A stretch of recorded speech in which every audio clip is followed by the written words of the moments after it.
আজকের রেসিপিটা কিন্তু বাচ্চা থেকে বড় সকলের ভীষণ প্রিয়। আজকে আমি আপনাদের সাথে শেয়ার করব পনির বিরিয়ানি। বানানো কিন্তু একদমই সহজ। এর আগে কিন্তু আমার পেজে চিকেন বিরিয়ানি, মাটন বিরিয়ানি বা ছানার কোফতা করে সেটা দিয়ে পোলাও করা এই সমস্ত রেসিপিগুলো কিন্তু শেয়ার করা আছে। পনির বিরিয়ানি কিন্তু আমার পেজে কিন্তু এখনও পর্যন্ত কোনো শেয়ার করা নেই।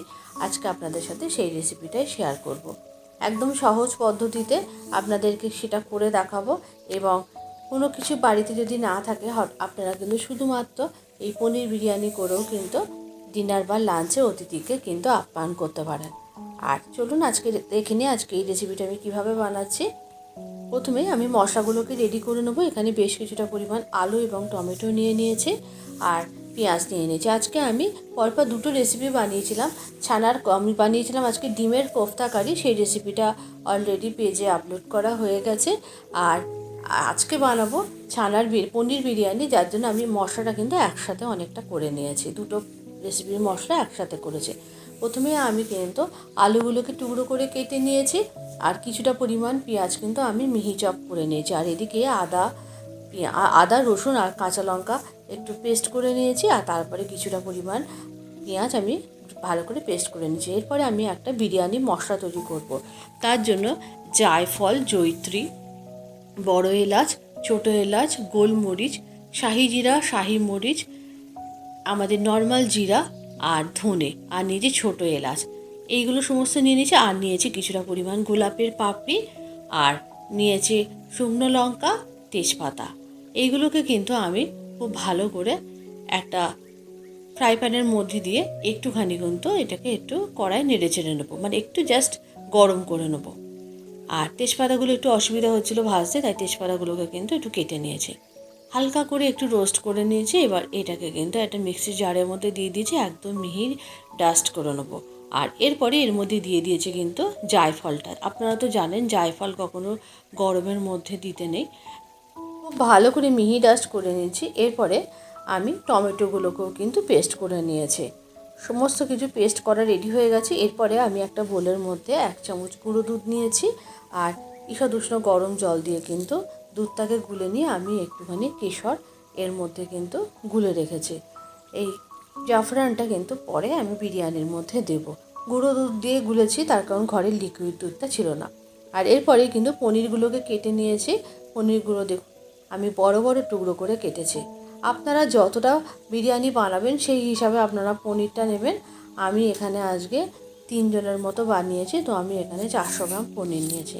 এরপরে একটা ছোট্ট স্ট্রেনার নিয়ে নিয়েছি, তার মধ্যে একটা স্টার ইনিস, একটু জায়ফল, একটু জয়িত্রী আর একটুখানি দারচিনি আর দিয়েছি একটু ছোটো এলাচ, লবঙ্গ দিয়ে স্ট্রেনারের মধ্যে দিয়েছি। সেটা কিন্তু এই ফুটন্ত জলের মধ্যে দিয়ে দিয়েছি, যার মধ্যে আমি ভাতটা করব। জলটা ফুটে গেছে, চালটা ছেড়ে দিয়েছি। চালটা আমি পাশের গ্যাসে বসিয়ে দিয়েছি ওভেনে। এরপরে আমি এটা কড়ার মধ্যে বেশ কিছুটা তেল নিয়ে তার মধ্যে আমি প্রথমে পেঁয়াজ একটু বেরেস্তা করে নিয়েছি, খুব সামান্য একটা ছোট পেঁয়াজ বেরেস্তা করেছি। এরপরে ওই তেলের মধ্যে আমি নুন আর হলুদ মাখিয়ে পনিরগুলোকে একটু হালকা করে ভেজে নিয়েছি। পনিরগুলো একটু ভেজে না নিলে তা নয়তো তরকারির মধ্যে দেওয়ার পর না বিরিয়ানিতে দেওয়ার পর একটু ঘেঁটে যাওয়ার ভয় থাকে, তাই একটু হালকা করে ভেজে নেওয়া ভালো। পনিরগুলোকে একদম হালকা করে একটু ভেজে নিয়েছি। তারপরে আমি আলুগুলোকে এক এক করে ভেজে নিয়েছি। আলুগুলোকে কিন্তু বেশ লাল লাল করে ভাজতে হবে।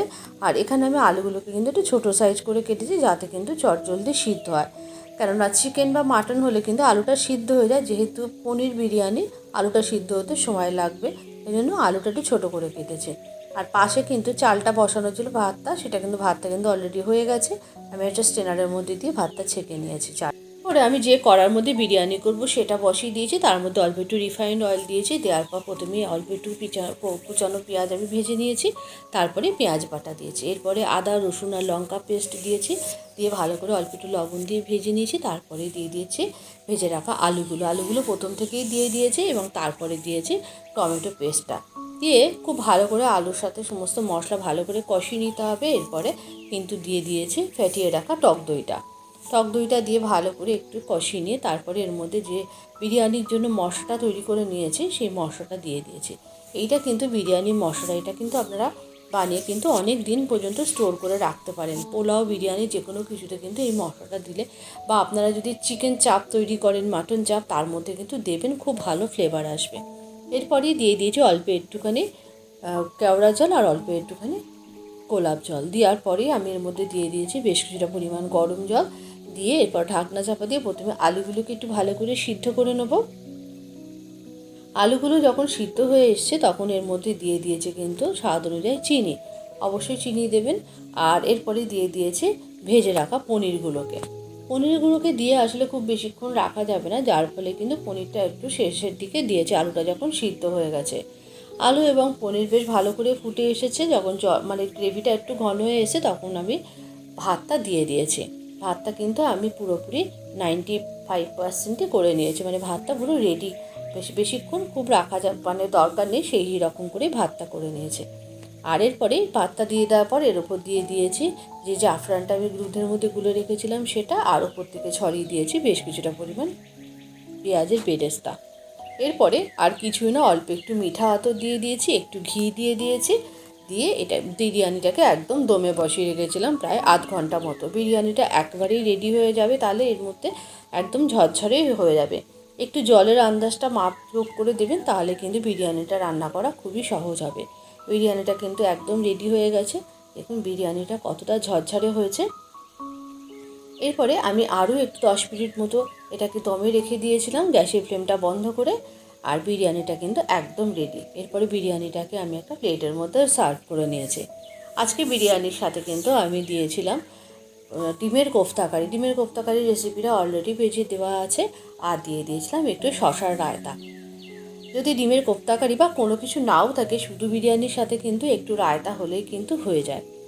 আজকের রেসিপিটা আপনাদের কেমন লাগলো অবশ্যই একটু কমেন্ট করে জানাবেন। যদি ভালো লেগে থাকে অবশ্যই একটু লাইক করে দেবেন। আজকের রেসিপিটা তাহলে এই পর্যন্ত। আবারও দেখা হবে পরবর্তী ভিডিওতে আর একটা নতুন কোনো রেসিপির সাথে। আপনারা সবাই ভালো থাকবেন, সুস্থ থাকবেন। আর রেসিপিটা কেমন হয়েছে অবশ্যই একটু জানাবেন। আর গরম গরম বিরিয়ানি আর রায়তা, আর কোনো কিছুই কিন্তু প্রয়োজন হবে না। রেসিপিটা তাহলে এখানেই শেষ করলাম। আবারও দেখা হবে পরবর্তী ভিডিওতে আর একটা নতুন কোনো রেসিপির সাথে।